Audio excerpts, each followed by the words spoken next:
Live location കാണിച്ചു നമുക്ക് എന്തോ അല്ല അങ്ങനെ ഒരു കാര്യം ഞാൻ പറയാം. അയാള് നാളത്തരം കഴിഞ്ഞ് ഇന്ത്യ വിട.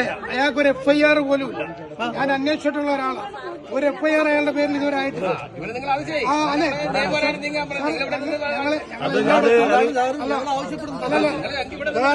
ഇപ്പൊ നമ്മളെ ഇതിപ്പോ ഇവിടുത്തെ ഉദ്യോഗസ്ഥർ അവർക്ക് അറിഞ്ഞൂടാ. അല്ല ഞാൻ പറയട്ടെ, കൂടുതൽ മീഡിയകള് ഞാൻ 3 ദിവസമായി എല്ലാ മീഡിയകളെയും വിളിക്കുക. പക്ഷെ ഒരു മീഡിയ പോലും വന്നിട്ടില്ല. കാരണം നമുക്ക് എന്താണെന്ന് അധികം മനസ്സിലാക്കാൻ പറ്റിയത് 1000 രൂപ ഒരുത്തൻ ഒരാളിൽ നിന്ന് കടം മേടിച്ച് കൊടുത്തില്ലെങ്കിൽ അപ്പോഴേ ബ്രേക്കിംഗ് ന്യൂസ്, ഫ്ലാഷ് ന്യൂസ് എല്ലാം വരും. സത്യത്തിൽ ഇവിടെയുള്ള സ്പെഷ്യൽ ബ്രാഞ്ച് ഇത് റിപ്പോർട്ട് ചെയ്തിട്ടില്ല. സ്പെഷ്യൽ ബ്രാഞ്ച് ഉദ്യോഗസ്ഥരെ പോലും കയ്യിലെടുത്തുകൊണ്ട് മൻസൂർ കാസർഗോഡ് മുതൽ കന്യാകുമാരി വരെയുള്ള ആളുകളെ പറ്റിച്ചിരിക്കുകയാണ്. ഇതിൽ 1 ലക്ഷം മുതൽ 5 കോടി രൂപ വരെയുള്ള, അതായത് ഞാനൊരു പൊതുവായിട്ട് നിൽക്കുന്ന ഒരാളാണ്. എന്റെ അടുത്ത് 50 പേരുടെ പ്രൊഫൈൽ ഇരിപ്പുണ്ട്.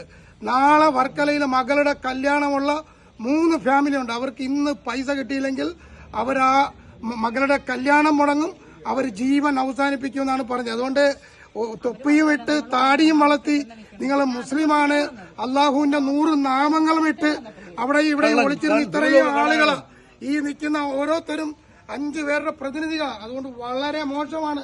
ഇവിടെ ഉദ്യോഗസ്ഥരിപ്പോ അവനെ വിളിച്ചപ്പോ അദ്ദേഹം പറഞ്ഞത് ബോംബെയിലുണ്ട്, താനായിലുണ്ട്, ഒന്നുമില്ല. ഇനി എവിടെയോ ഇരുന്നോ പൈസ, പാവങ്ങളുടെ പൈസ ഞങ്ങള് 3 മാസമായിട്ട് ഒരു മീഡിയക്ക് കൊടുത്തില്ല, ഒന്നിനും കൊടുക്കാതെ ഞങ്ങൾ ഒളിച്ചൊളിച്ചു വെച്ചാൽ പാവങ്ങളുടെ പൈസ കിട്ടുന്നു. ഇപ്പോഴും ഇത് മീഡിയയിൽ കൊടുക്കാനല്ല. മൻസൂറെ, നീ ഇത് കണ്ടുകൊണ്ട് ഈ പാവങ്ങളുടെ പൈസ നീ തിരിച്ചു കൊടുക്കാൻ ശ്രമിക്കണം. ഇവർക്കാർക്ക് ഇൻട്രസ്റ്റും പലിശയും ഒന്നും വേണ്ട. ഇതാരും പലിശ മേടിക്കുന്നവരല്ല. നിന്റെ ബിസിനസിന്റെ ലാഭം കൊടുക്കാമെന്ന് പറയാണ് ഈ പാവങ്ങളെ പറ്റിച്ചിരിക്കുന്നത്. അതുകൊണ്ട് നിന്റെ ഉമ്മായിക്കും ഭാര്യയ്ക്കും സുഖമില്ലെന്ന് പറഞ്ഞിട്ടും ഞങ്ങൾ ഇവിടെ നിൽക്കുന്നത്, ഈ നിൽക്കുന്ന ഓരോരുത്തരുടെയും വീട്ടില് സുഖമില്ലാത്ത ഉമ്മമാരുണ്ട്, പെങ്ങന്മാരുണ്ട്, മക്കളുണ്ട്. എന്റെ അടുത്ത് 4 ക്യാൻസർ പേഷ്യന്റുമാരുടെ അവർ കൊടുത്ത പൈസ അവരെ മക്കളെയും കൊണ്ട് RCC നിൽക്കുക. ഇതുവരെ അവരുടെ കോളൊന്നും എടുത്തിട്ടില്ല. അതുകൊണ്ട് ഇത് 2000 കോടിക്ക് മുകളിലുള്ള സാമ്പത്തിക തട്ടിപ്പാണ്. അനന്തകൃഷ്ണൻ 1000 കോടി രൂപയാണ് തട്ടിച്ചതെങ്കിൽ ഇത് 2000 കോടി രൂപയാണ്.